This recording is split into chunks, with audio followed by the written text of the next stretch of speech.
Hello again, my friends. I've come together to tell you another story. Seems a little late. I got slightly delayed due to the unusual weather. But speaking of unusual weather and things to do with it, I thought today I would tell a story from the far, far north. Story of the Elven Maiden. Now, the version I'm telling is, of course, the version written down in the Brown Fairy book by Andrew Lang. Those are the ones I have the easiest access to right now, but I'll be perusing through some other books later to tell you different stories from different places around the world. But today, our story begins thusly. Once upon a time, two young men lived in a small village, and they fell in love with the same girl. During the winter, it was all night except for an hour or so about noon, because they lived very far up in the north where sane people do not live. But at noon, the darkness would seem a little less dark, and at that point they used to see which of them could tempt her out for a sleigh ride with the northern lights flashing above them, or who could persuade her to come to a dance in some neighboring barn. But when spring began, and the light grew longer, and the hearts of the villagers left at the sight of the sun, a day was fixed for the boats to be brought out, and the great nets to be spread in the bays of some islands that lay a few miles farther north. Everyone went on this expedition, and the two young men and the girl went with them. They all sailed merrily across the sea, chattering like a flock of magpies, or singing their favorite songs. And when they reached the shore, what an unpacking there was, for this was a noted fishing ground, and here they would live in little wooden huts till autumn and bad weather came again. Now, the maiden and the two young men happened to share the same hut with some friends, and fished daily from the same boat. And as time went on, one of the youths remarked that the girl took less notice of him than she did of his companion. At first, he tried to think that he was dreaming, and for a long while he kept his eyes shut very tight to what he did not want to see, because, denial is the best form of dealing with anything. But in spite of that effort, the truth managed to wiggle through, and then the young man gave up trying to deceive himself, and set about finding some way to get the better of his rifle, because, talking about things is just never a solution. The plan that he hit upon could not be carried out for some months, but the longer the young man thought of it, the more pleased he was with it, so he made no sign of his feelings and waited patiently till the moment came, because remember, talking about things is, bad for some reason. This was the very day that they were all going to leave for the islands and sail back to the mainland for winter. In the bustle and hurry of departure, the cunning fisherman contrived that their boat should be the last one to put off. And when everything was ready and the sails about to be set, he suddenly called out, "Oh dear, what shall I do? I have left my best knife behind in the hut. Run like a good fellow and get it for me while I raise anchor and loosen the tiller." Not thinking any harm, the other youth jumped back on shore and ran up the steep bank. At the door of the hut he stopped and looked back, and then started and gazed in horror. The head of the boat stood out to sea, and he had been left behind on the island. Because treachery is the best way to solve anything, didn't you know it?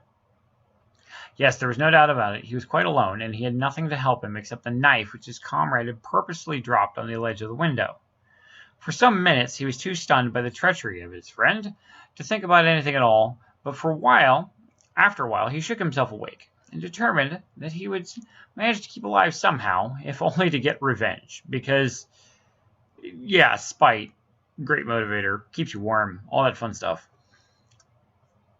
So he put that knife in his pocket, and he went off to a part of the island which was not so bare as the rest, and had a small grove of trees. From one of these he cut himself a bow, with which he strung a piece of cord that had been left lying about the huts. When this was ready, he ran down to the shore and shot one or two seabirds, which he plucked and cooked for dinner, because survival. In this way the months slipped by, and Yule came round again.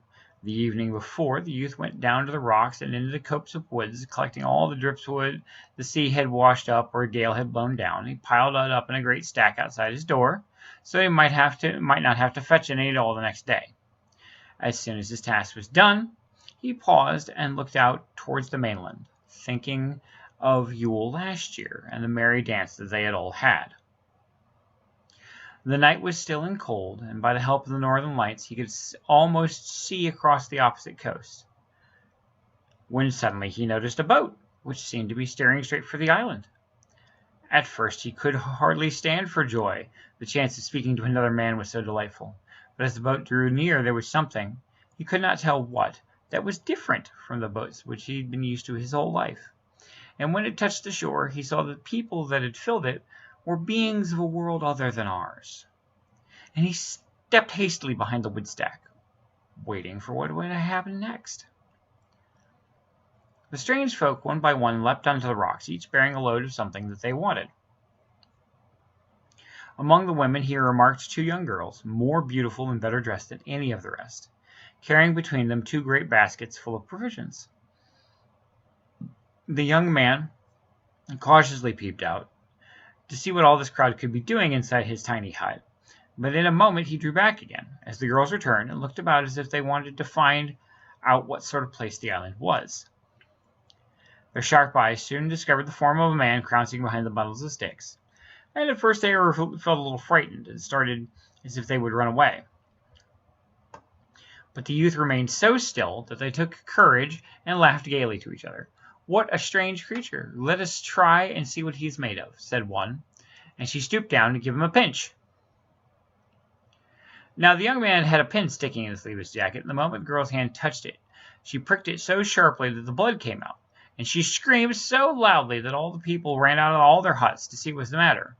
But directly they caught sight of the man, they all turned and fled in the other direction, picking up all the goods they had brought with them, and scampered as fast as they could down to the shore. In an instant they'd all vanished completely.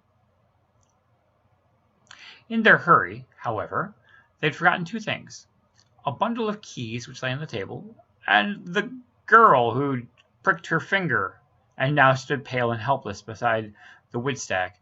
Because, forgetting the person that was in danger to begin with is, of course, the best way to evacuate. At long last she spoke to him.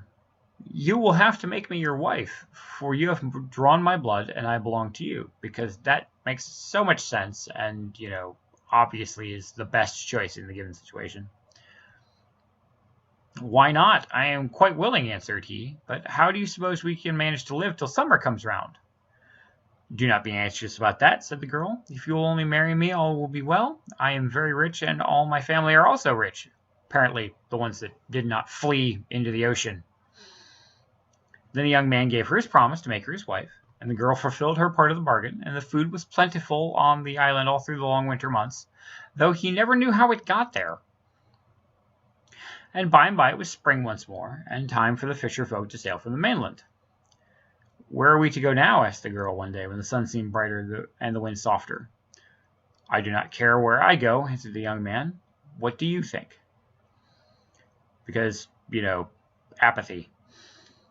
The girl replied she would like to go somewhere right at the other end of the island and build a house, far away from the huts of the fishing folk.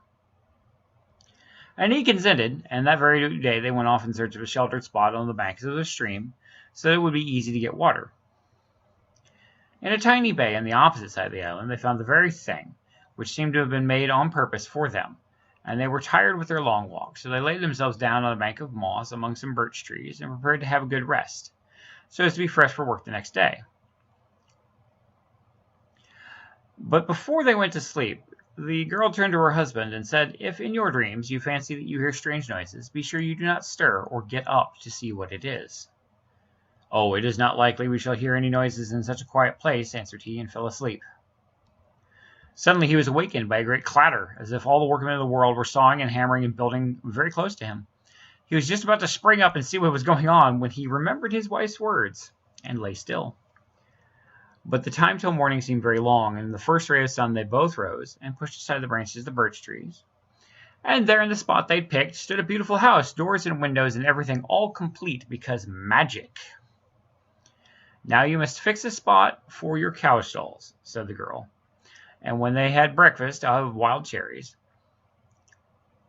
she then said, "Take care it is proper size, neither too large nor too small." And the husband did as he was bid, though he wondered what use a cow shed could be, because they had no cows. But he was a little scared of his wife, probably rightfully so, who knew so much more than he. Women are like that. and he asked no questions. So this night he was also awakened by the same sounds as before, and in the morning they found near the stream the most beautiful cowshed that had ever been seen, with stalls and milk pails and stools, indeed everything that a cowshed could possibly want except cows. Then the girl bade him measure out the ground for a storehouse, and this, she said, might be as large as he pleased. And when the storehouse was ready, she proposed that they should set off to pay her parents a visit, because, wow, this is some weird stuff, and maybe a family explanation will help. The old people welcomed them heartily, and summoned their neighbors from many miles around to a great feast. In fact, for several weeks there was no work done on the farm at all, and at length the young man and his wife grew tired of so much play and declared that they must return home. But before they started their journey, the wife whispered to her husband, "Take care to jump over the threshold as quick as you can, or it will be the worse for you, 'cause fairy magic." The young man listened to her words and sprang over that threshold like an arrow from a bow. It was well that he did, for no sooner was he on the other side than his father-in-law threw a great hammer at him, which would have broken both his legs if only it had touched them. 'Cause fairy customs? I don't know. When they had gone some distance on the road home, the girl turned to her husband and said, "Till you step inside the house, be sure you do not look back, whatever you might see or hear." Well, the husband promised, because this was some freaky elf stuff, and he wasn't sure what to do with that. But for all the while, he did it, and he thought no more about it till he noticed that the nearer he drew to the house, the louder grew the noise of trampling feet. And as he laid his hand upon the door that he thought was safe, he turned to look. There, sure enough, was a vast herd of cattle, which had been seen after him by his father-in-law when he found that his daughter had been cleverer than he. Half the herd were already through the fence and cropping out of the grass on the banks of the stream, but half still remained outside, and then faded into nothing even as he watched. However, enough cattle left to make the young man very rich, and he and his wife lived happily ever after. Except that every now and then the girl would vanish from his sight. She never told him where she'd been, and for a long time he kept silent. But one day, when he had been complaining of her absence, she said to him, "Dear husband, I am bound to go, even against my will. There's only one way to stop me. Place a nail into the threshold, and I can never pass in or out." And so he did. Now, isn't that kind of interesting? I mean, nails and thresholds, no explanations, cattle out of nowhere. That's some weird stuff right there. This is an old Laplandish tale, and I do hope you all enjoyed it. I'll try and be back later this week to tell another one. Thanks for listening to me, and have a safe time with your family and friends.